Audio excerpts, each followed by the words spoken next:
प्रसंग में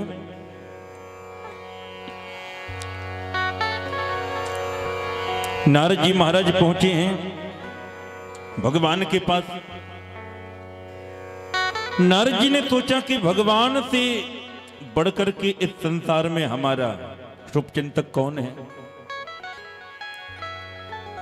भगवान के पास जैसे ही पहुंचे, भगवान ने कहा आइए नारद जी। बोले आइए तो ठीक है, आज आपसे थोड़ा जरूरी काम है। काम क्या है? नारद जी ने कहा प्रभु अपना रूप उधार दे दो। भगवान ने कहा रूप उधार? ये तो बात पहली बार सुनी भाई। वो लीपा पोती केंद्र जैसे आजकल खुल गए ना, उसमें वो लीपा पोती तो हो जाती है पर रूप उधार नहीं मिलता है ना, समझ गए? उन्हें क्या बोलते, ब्यूटी पार्लर लीपा पोती केंद्र ही है। तो बोले वो तो हो जाती है भाई, फेसियल की बात की होती तो हम सोचते, पर रूप उधार ये बात समझ में नहीं आई। लेकिन चलो हमने आपको अपना रूप दे दिया, हमारे रूप को पाके क्या करोगे? नारद जी ने कहा प्रभु आपके रूप को पाकर के हम विवाह करेंगे। अच्छा, तो भगवान ने कहा ये बताओ कि वो कन्या आपके रूप पे जयमाल डालेगी कि हमारे रूप पे? नारद जी बोले आपके रूप पे। भगवान बोले हमें क्या मानते हो? नारद जी ने कहा पिता। तो भगवान ने कहा वो कन्या कौन लगी? बोले माता। बोले बनाना क्या चाहते हो? बोले घर वाली। बोले तो कैसे काम चलेगा भाई? या तो गाल फुला लो या हंस लो, दोनों काम एक साथ नहीं हो सकते। या तो गाल फुला लो, हाँ देखो बहुत सारे लोग तो करने ही लगे। तो यहां भगवान ने कहा कि वो लगेगी माता। और जैसी भगवान ने बात कही, अब तो नारद जी चरणों में गिर गए और भगवान से बोले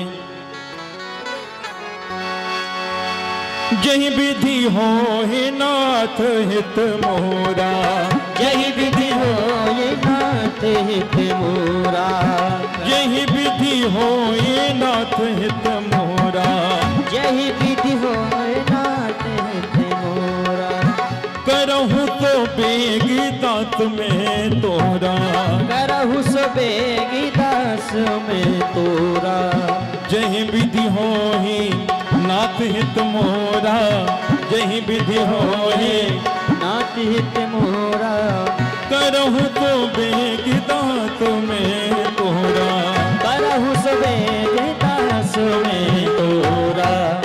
बोले जिस प्रकार हमारा हित हो वैसे करें। जब नारद जी महाराज ने भगवान की शरण ग्रहण कर ली कि जैसे हमारा हित हो, तो ठाकुर जी ऐसे दयालु, भगवान ने कहा नारद जी मैं अब आपका हित नहीं करूंगा, मैं आपका हित नहीं करूंगा।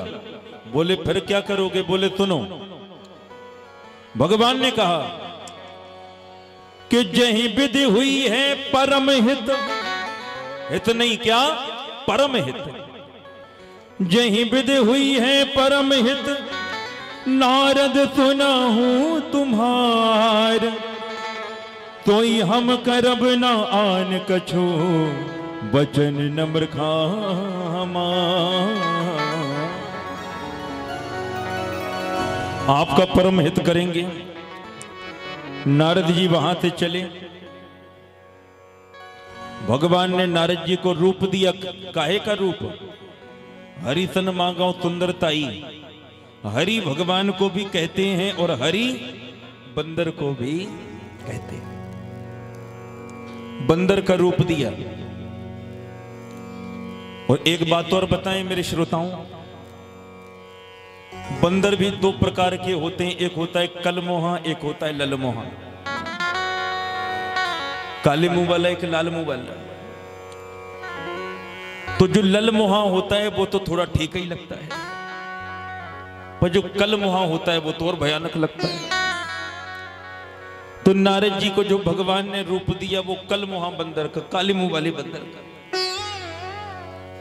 किसी ने कहा महाराज कम से कम बंदर का रूप दिया था तो लाले मुंह वाले बंदर का रूप बना देते। काले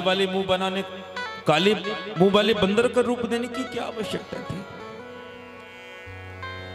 तो मानो भगवान संसार वालों को एक संकेत दे रहे हैं, उपदेश दे रहे हैं। जब कोई मां अपने बच्चे का श्रृंगार करती है, माताओं, जब आप लोग अपने बच्चे का श्रृंगार करती हैं, बढ़िया स्नान कराया, सुंदर वस्त्र पहनाए, बालों का जूड़ा बनाया, काजल लगाती हैं, और जो काजल बच जाता है वो यहां वहां लगा देती हैं, है ना, डठूला। क्यों करती हैं माताएं ऐसा? क्यों करती हो? ताकि बच्चे को नजर न लग जाए। तो भगवान भी कैसे हैं अपने भक्तों के लिए? करही सदा तिनकी रखवारी, जिम बालक राखही महतारी। भगवान कैसे रक्षा करते हैं? जैसे मां अपने बच्चे की रक्षा करती है। भगवान ने सोचा कि हमारा बेटा नारद विश्व मोहिनी के स्वयंवर में जाएगा, वहां बहुत सारे लोग आएंगे। विश्व मोहिनी कौन है? भगवान की माया। तो कहीं ऐसा ना हो कि हमारे बेटा नारद को विश्व मोहिनी की नजर लग जाए, इसलिए काला मुंह बना दिया कि नजर लगेगी नहीं। किसी ने पूछा महाराज ये बताओ, कम से कम और कोई रूप बना देते, बंदर ही क्यों बनाया? बंदरी का रूप क्यों दिया? तो भगवान ने कहा सीधी सी बात है कि जब किसी लड़के का विवाह होता है तो 2 घंटे के लिए बनता है सुंदर। 2 ही घंटे के लिए बनते हो, है ना? जितना भी मेकअप श्रृंगार रहता है 2 घंटे का। तो जब संसार में किसी व्यक्ति का विवाह होता है तो वो 2 घंटे के लिए बनता है सुंदर और जिंदगी भर के लिए बन जाता है बंदर। अब आप सोच रहे होंगे महाराज जी भी बड़ी अटपटी कथा कर रहे हैं, बंदर कैसे? तो हम नहीं कह रहे। तुलसीदास जी महाराज ने रामचरितमानस में लिखा, नारी विवत नर सकल गोसाई। नारी के चक्कर में नाचहि नर मर कट की नाई। नारी विवत नर सकल गोसाई, नाचहि नर मर कट की नाई। मरकट माने बंदर, मरकट माने नारी सकल गोसाई, नाचहि नर मर कट की नाई। नाचे नर मर कट की नाई, नाचे नर मर कट की नाई। भाई नाचना ही तो है, चाहे कमाने के लिए जाए चाहे कहीं, है ना? जैसे मान लीजिए माताओं की एक आदत होती है, कहीं शादी या पार्टी में गई और किसी का हार देख लिया और पसंद आ गया तो आई घर पे और श्रीमान जी से बोली, ए जी सुनो। हाँ बोलो। बोले वहां गए थे ना अपन, तो फलाने की बहू अपना हार बार बार हमें दिखा रही थी, वो ऐसे कर रही थी कि जैसे हम ले ही ना पाएंगे, और जब वो हमें चढ़ा रही थी उसी समय हमने फैसला कर लिया था कि चिंता ना कर, तेरे जैसा हार लेके बताऊंगी। और कहीं श्रीमान जी ने कह दिया, पागल हो गई क्या, 1 महीना का खर्चा तो बड़े मुश्किल से चलता है, तो पर अपनी रिक्स पे काम करना, ऐसा कहना। समझदारी ये है कि ये कह दो चिंता ना कर, कौन सी बड़ी बात है, हार आने दे, वेतन राशन का सामान अगले महीने बाद में आएगा, पहले तेरा हार आएगा।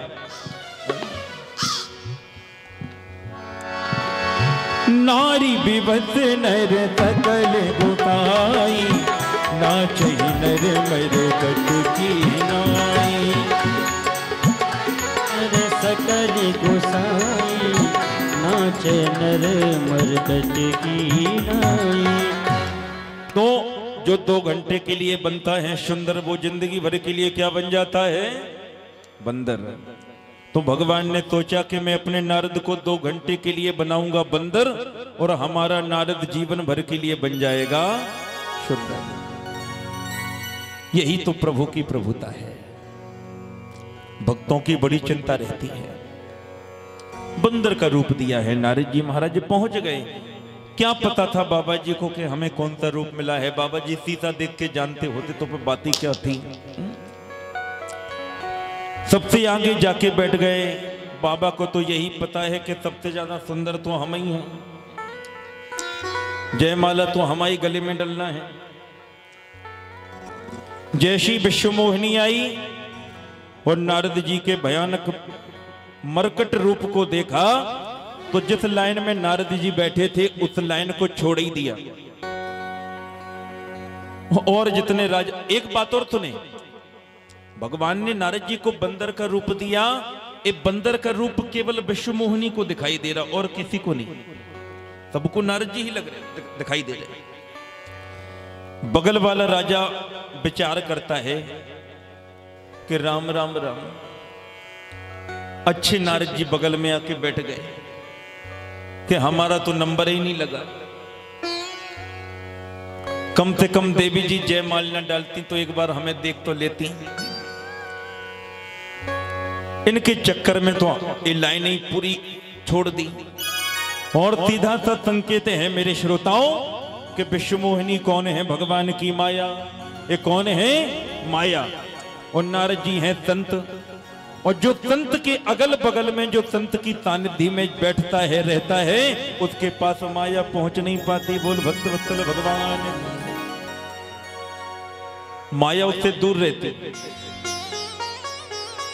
यहां भगवान प्रकट हुए और विश्वमोहिनी ने भगवान के गले में वरमाल डाल दी।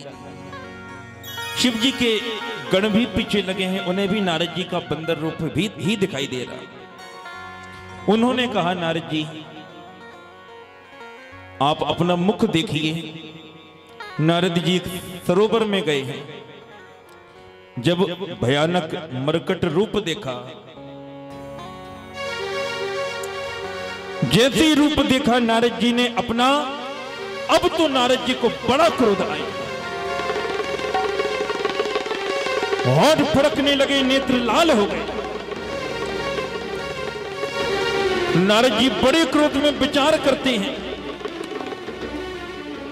हे विष्णु, तुमने मेरे साथ अच्छा नहीं किया।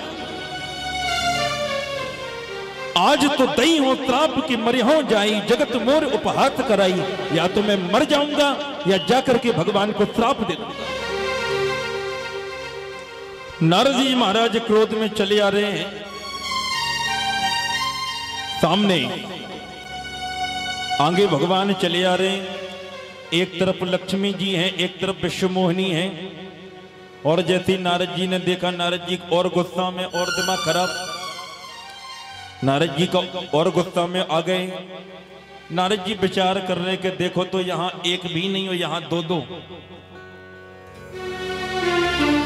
अब तो क्रोध आया। भगवान ने कहा, नारद जी कहां आप चले जा रहे हैं? क्रोध में बोले, मधुर बचन सुरताई, मुनि कहां चले विकल की नाई। कहां व्याकुल होके जा रहे हैं? नारद जी भगवान से बोले, अरे विष्णु, तुम तो बहुत बड़े कपटी हो। तुमसे बड़ा कपटी कौन है संसार में? सदैव तुमने छल ही छल किया है, पर संपदा सको नहीं देखी। दूसरे की संपत्ति तुम पर देखी नहीं जाती। बड़ी ईर्ष्यालु हो। मथत सिंधु रुद्र ही बोराया हूं, तुरन प्रेर विषपान कराया हूं। समुद्र मंथन हुआ तो उस भोले भाले शिव को तुमने जहर पिला दिया। और लक्ष्मी निकली, कौस्तुभ मणि निकली, वो स्वयं ले ली। समुद्र मंथन के बाद भी छल, अमृत निकला, देवताओं को पिला दिया, मदिरा दैत्यों को पिला दी। तुमने सदैव कपट ही कपट किया है। परम स्वतंत्र न सिर पर कोई, भावई मन ही करहूं जो तोई। तुम परम स्वतंत्र हो, तुम जो चाहते हो वही होता है। किंतु आज मैं तुम्हें श्राप दूंगा। भगवान ने कहा श्राप दीजिए। नारद जी ने कहा कि जिस प्रकार से मैं नारी की विरह में भटका, नारी के प्रति में व्याकुल हुआ, तुम भी अपनी पत्नी के विरह में बन बन भटकोगे। भगवान नारद जी के समक्ष हाथ जोड़े नारद जी से भगवान ने कहा, नारद जी ये बताओ श्राप दिया के वरदान? बोले श्राप। भगवान बोले तो वरदान हो गया। बोले कैसे? बोले आपने कहा कि पत्नी के चक्कर में बन बन में भटकोगे, यानी ये तो पक्का हो गया कि हमारी शादी होगी, तुम्हें जैसे तो ना फिरेंगे। अब भाई रोना भटकने तो लगा ही रहता है, ये पक्का हो गया कि विवाह होगा। नारद जी ने कहा मैं पुनः श्राप दूंगा, दीजिए। जो मनुष्य शरीर धारण करके तुम सभा में आए, विश्वमोहिनी का वर्ण किया, वही मनुष्य शरीर तुम्हें धारण करना पड़ेगा। भगवान ने कहा श्राप के वरदान। नारद जी ने कहा श्राप, भगवान ने कहा वरदान हो गया। बोले कहते? बोले जिस मनुष्य शरीर को प्राप्त करने के लिए देवता भी तरसते हैं, दुर्लभ हो मान तो दे हो, वो मनुष्य शरीर बड़ी आसानी से हमें सरलता से प्राप्त हो जाएगा।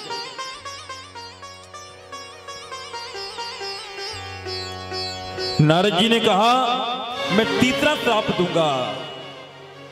भगवान ने कहा कहिए। नारद जी ने कहा जो बंदर की आकृति तुमने हमें प्रदान की, कपि आकृति तुम कीन हमारी, करहि कीस सहाय तुम्हारी। जो तुमने कपि की आकृति दी, वही बंदर तुम्हारी सहायता करेंगे आगे चल के। भगवान ने कहा श्राप के वरदान। नारद जी बोले श्राप, भगवान बोले वरदान हो गया। बोले कैसे? बोले बंदर सहायता ही तो करेंगे, परेशान तो न करेंगे। बोल भक्त वत्सल भगवान की। और यहां पर जब हरि माया दूर निवारी, नहीं तहां रमा न राजकुमारी। न वहां पर लक्ष्मी है, न वहां पर विश्वमोहिनी है। नारद जी महाराज सब समझ गए ये ठाकुर जी की माया है, चरणों में गिर गए। जो अभिमान था कि हम बड़े तपस्वी हैं, हमें काम वशीभूत नहीं कर सकता, आज सारी बात समझ में आ गई कि तब भगवान की इच्छा से होता है। जो कुछ है मेरे पास, भजन तप जप, इस सब ठाकुर जी की कृपा है। नारद जी चरणों में गिर गए। बोले प्रभु मुझे क्षमा कर दीजिए, रोने लगे, मेरा कैसे कल्याण होगा। भगवान ने कहा नारद जी ये सब हमारी इच्छा से हुआ है, और आप एक काम करो, जपहु जाहि शंकर सतनामा, शंकर जी के 100 नामों का जप करो, वही है हृदय तुरंत विश्रामा। एक बात याद आई, एक जन सतना जिले के थे, एक जगह कथा हो रही थी, तो सतना के रहने वाले थे। तो हमारे पास आए, बोले गुरुजी हमारे सतना का नाम तो रामायण में भी है, रामचरितमानस में। हमने कहा भैया कहाँ? बोले भगवान कह रहे कि जपहु जाहे शंकर सतनामा, सतना में जाके जप करो। हमने कहा मूर्खानंद सरस्वती, ये नहीं लिखा कि सतना में जाके जप करो, ये लिखा जपहु जाहे शंकर शत नामा, शत नामों का जप करो। और अगर ये भी बात होगी कि सतना में जप करो, तो चित्रकूट कहाँ आता है? सतना जिले में है ना। तो मानो चित्रकूट में जाके जप करो। चित्रकूट सब दिन बतत सियत में रघु अवधेश। यहां पर शिव जी ने कहा देवी, भगवान के अवतार लेने का एक कारण नारद जी का श्राप बना। वैसे कारण तो बहुत हैं, किंतु एक भगवान के अवतार लेने के जो कारण हैं, इनमें सबसे अच्छा जो कारण हमें लगता है वो अब मैं सुनाने जा रहा आपको। और इसी कारण के बाद भगवान राम जी अवतरित हो जाएंगे। इस श्री रामचरितमानस में बहुत अच्छा प्रसंग है, बहुत सुंदर प्रसंग है। भगवान शिव जी कहते हैं,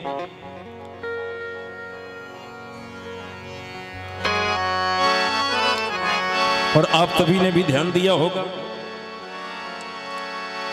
हो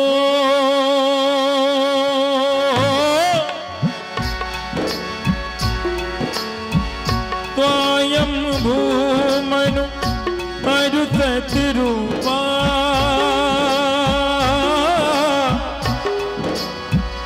जिनते भई नर श्रेष्ठि अनुपा। राम सिया राम जय जय राम हो राम सिया राम जय जय राम राम सिया राम जय जय राम राम सिया राम जय जय राम राम सिया राम जय जय राम राम सिया राम जय जय राम राम सिया राम जय जय राम राम सिया राम जय जय राम राम सिया राम जय जय राम। आप भी गाएं, राम सिया राम जय जय राम राम सिया राम जय जय राम हो राम सिया राम जय जय राम। भगवान भोलेनाथ कहते हैं, देवी भगवान के अवतार लेने का एक बड़ा सुंदर प्रसंग